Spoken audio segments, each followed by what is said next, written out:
As change makers, thinking about how to model our social organizing work, our interventions in toxic and outworn social systems, we can look to the natural world and understand how ecosystems work. They are inherently interdependent. They create no waste. Everything becomes a resource, and they do it through having mutual relationships that are beneficial. We can think about, the classic example of myceliation and the fungi relationships with the trees and the exchange of nutrients and water and information that create a thriving forest ecosystem in times of sickness and in times of wellness. And likewise, when we are creating change, it's really important to challenge the dominant paradigm of individualism that often undercuts so much of our work, because there's lots of echoes of the lone wolf archetype, or like the single hero who can come in and save. And a lot of these messages are actually toxic echoes and recapitulations of missionary and settler colonialism over culture.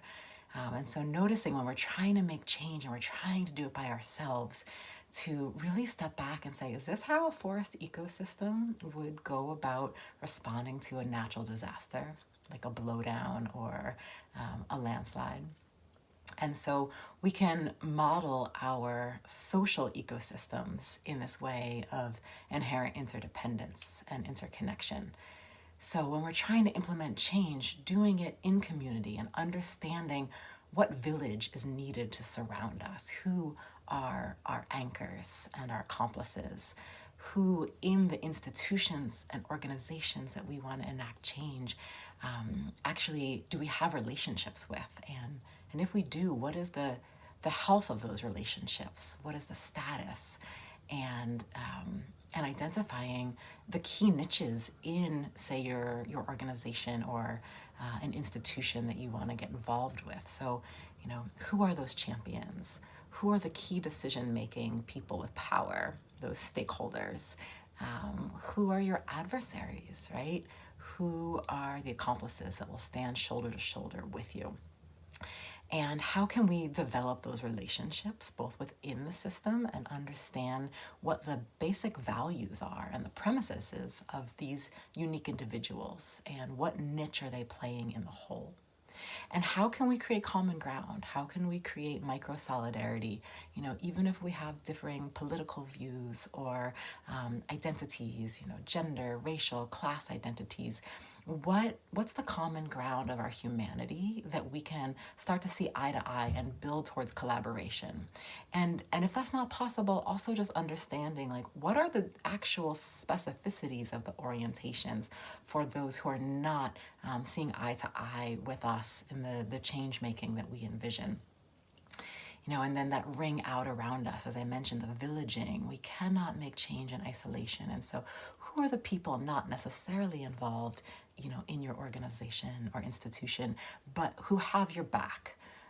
The people who anchor you and remind you of who you are and how many gifts you have, and how many trials and tribulations you've come through, especially if you're having times of self-doubt or discouragement when you're trying to make change. And those people to really reflect back to you your path, your gifts, your clarity, your power, especially when we're feeling down and out. And then villaging on the personal level, who's in our neighborhood, who are our roommates, our family members, our chosen family, who can surround us and potentially, be some kind of accountability buddies or, wellness buddies, things to help our internal ecosystem be in a place of thriving, so that all that we try to do and manifest in the outer world is deeply rooted and supported in collectivity, which is how our ancestors lived for millennia upon millennia.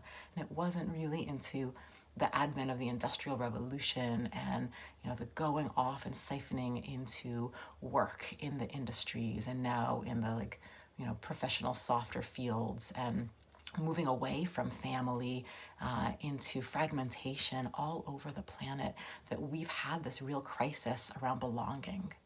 And so, how can we create containers of belonging, communities of practice, and places to village us and places that we village in reciprocity? Because that's what we need now more than ever in this time of global disconnection, all amidst the backdrop of, internet connection and globalization and the spread of westernization. We actually need each other more than anything. So let's look to our natural ecosystems and how can we really design change that's patterned off of nature.